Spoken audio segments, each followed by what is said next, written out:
The key here is to plan the breaks before you actually need them, because you don't want to wait until you're completely drained. It's better to recharge regularly than to wait until you're running on empty. Welcome to the Overthinking and Outthink podcast, the show where we turn overthinking into powerful action. I'm Drew Chaz, and if you've ever felt like your mind is racing in a million directions and you're looking to see it to your advantage, you're in the right place.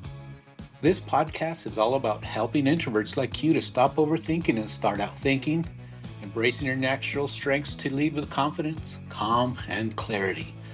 We'll explore how to break free from analysis paralysis, trust your instincts, and thrive as an introverted leader in a world that often demands more extroverted energy.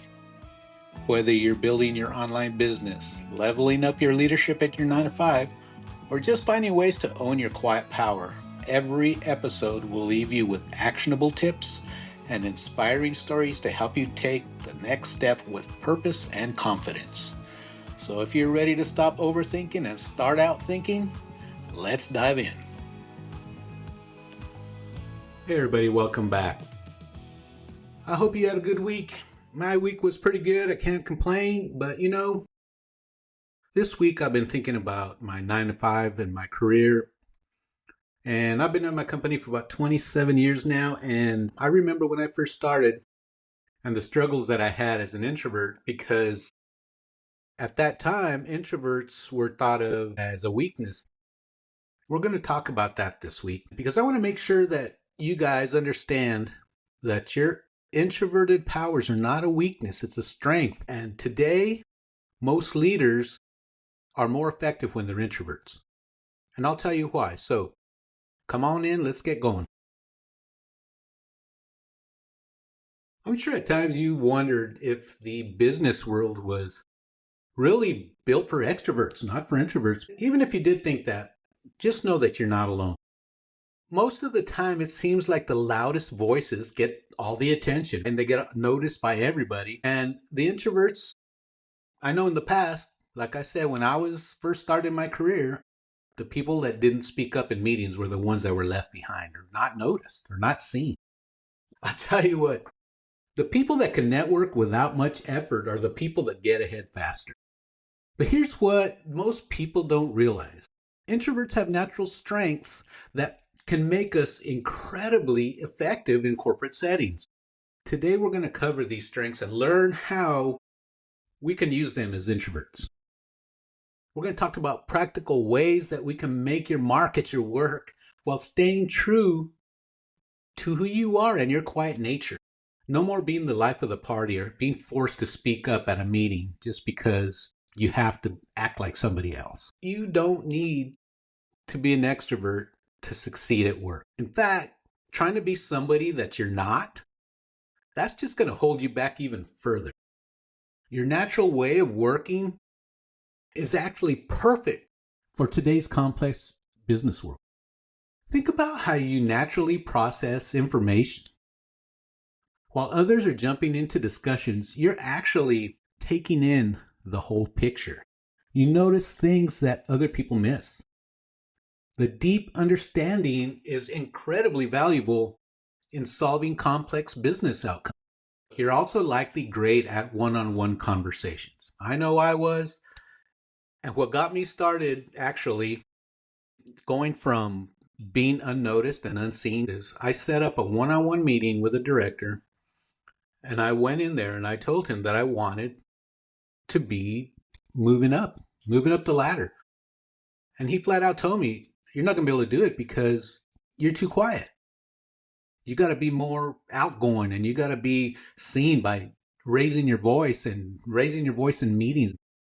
I thought to myself, that's not me, and it doesn't sound like me or look like me. So you know what?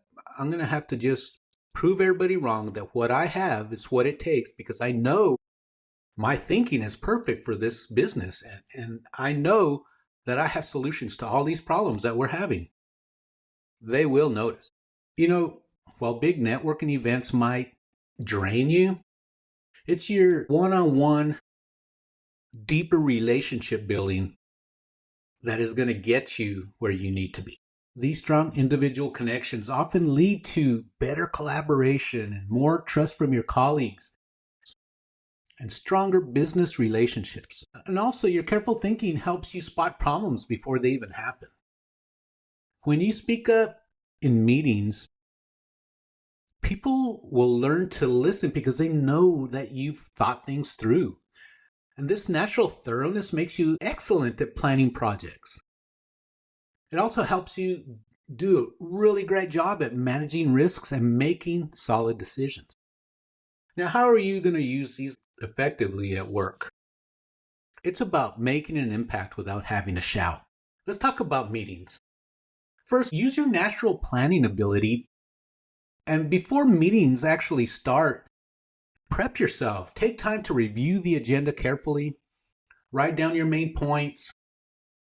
Think through potential questions and then prepare specific examples to support your ideas. Go in there with a plan, even if it's just to say one thing in that meeting. Have that one thing ready to go and then speak out. Yes, you are an introvert, but in order to get ahead and get where we need to be, sometimes we do have to step out a little bit. I mean, that's just life in general, right? But when you do prepare for those meetings and you do speak, people will begin to notice that you're not just talking to be heard, you're actually adding real insight into the conversation. Next time, maybe you can use something I call strategic visibility. This doesn't mean being seen everywhere or heard in every meeting, but instead choose key moments to contribute. Like I was saying, just choose one question you're going to speak about and share those well-researched insights during important project discussions. Send thoughtful follow-up emails after the meetings with additional points you've considered. And really, as hard as it may seem at first, volunteer for tasks that match your strengths, like detailed analysis or written communications. I remember early in my career, I went up to my manager and I told them, give me the most difficult issues that you're encountering right now. I want to get in that project and I want to make a contribution. I want to make a difference. Yeah, they looked at me like I was crazy, but you know what? I wanted to be in projects that were worthwhile. I wanted to make an impact and not just do busy work projects that nobody notices. You got to remember that quality matters more than quantity. One well-considered contribution often has more impact than a dozen quick comments. Another big challenge for introverts in the corporate world is managing your energy. Open offices, constant meetings, and impromptu conversations can leave you feeling drained. And this is how you can handle that. You can create recharge pockets.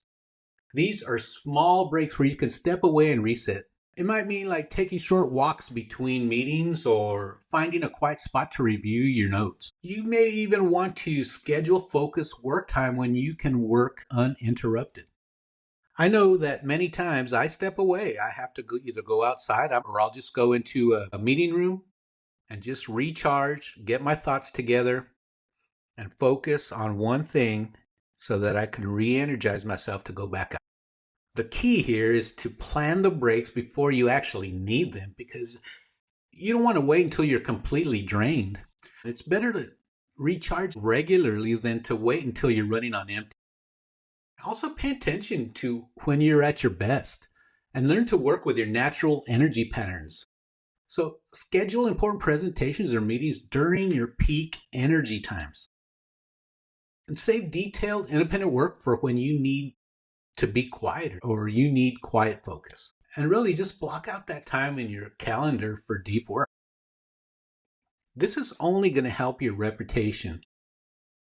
Instead of trying to be the most outgoing, focus on being known for your strengths. So be the person who sees connections others miss and become known for your thorough analysis. Start giving thoughtful feedback and build your reputation as being one who does that. People will start noticing. Before you know it, people are going to be trusting you and following you, and you could lead them using your natural born leadership skills that you have and that you've thought about in your head for years and never put into place. It's really important to focus on becoming the go-to person in your specific area of expertise. When you recognize for your knowledge and insights, people seek you out naturally. This is going to let you build influence without having to push yourself forward unnaturally. I have an action plan for you for next week. Just start with one meeting. Use the prep strategy we discussed and write down your key points ahead of time. Notice how this affects both your confidence and your impact. Choose one relationship to deepen. Schedule a one-on-one meeting or virtual chat with someone in your company, like someone in leadership.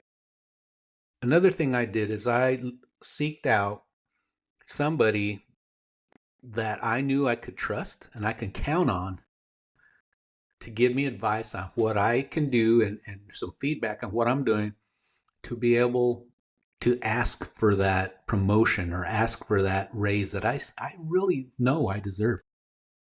So what I did was I chose a person that I can go to and ask them to be my mentor and teach me how I can move up, because this person was already in a directorship level and that's where I wanted to get. So why not talk to someone that's a director, right? How did they get there? What methods did they use? What kind of projects did they get involved with? That's what I wanted to know, so I could focus on my own time and strategize on how I wanted to do that and do it my way. This type of activity is just going to build your confidence and you'll be able to make more of an impact. Ask yourself, what topic could you use to become the go-to person in your company? And start gathering and organizing that knowledge in this area. There's something that you know more about than anybody. And you have great ideas. So just gather them together and create that one-on-one meeting so that you can go in and present that to a person that matters and can make a decision. And then have an answer, have some kind of plan that you can present that can solve that issue. Whether they use it or not, it doesn't even matter. But think through it thoroughly. You're already thinking through things way too much. So use what you're already doing for your advantage. Because remember, being an introvert in the corporate world is not a disadvantage. It's a different kind of advantage. Your thoughtful approach and careful observation and ability to build those deep connections are incredibly valuable in today's business environment. But don't try to be the loudest voice. That's the worst thing you can do, is just to not be yourself, because it's not genuine. Your thoughtful approach and careful observation and ability to build those deep connections will just get you to this place of trust and leadership that people will just tend to follow you. Your strength lies not in how many words you speak, but in the value you bring when you do speak. Let me repeat that. Your strength doesn't lie in how many words you speak, but in the value you bring when you do speak. I know when I think about that, that just hits me hard, because I always thought I had to speak more than everybody. I had to push myself, and I was so uncomfortable. And I know it didn't look like me. I was trying to be some people I wasn't. So you got to remember, you be you. You've got to use those natural abilities that you have as an introvert, as a quiet leader, as a quiet person, to not only propel yourself and get ready for the next level. And believe me, those next levels, they're going to stretch you too, because at that point, you're going to have more responsibility, more presentations, and we'll get into all that in future episodes. But you got to believe in yourself, and you got to have that confidence. And it just starts with these little steps that we're talking about. So just remember, don't be anyone else but yourself. You be you. Next week, we're going to talk about something different. We're going to talk about how you can use your introverted strengths to build that online business that works because of your introverted nature. So until then, keep thinking deeply and lead quietly. Lead your way. People are going to follow. We'll talk to y'all next week. Take care. This is Drew Chaz, and you've been listening to Overthinking to Outthink. If this episode resonated with you, share it with another deep thinker in your life. And don't forget to subscribe for more strategies on turning your internal dialogue into external success. Until next time, keep thinking deeply and keep acting strategically. And most of all, you be you.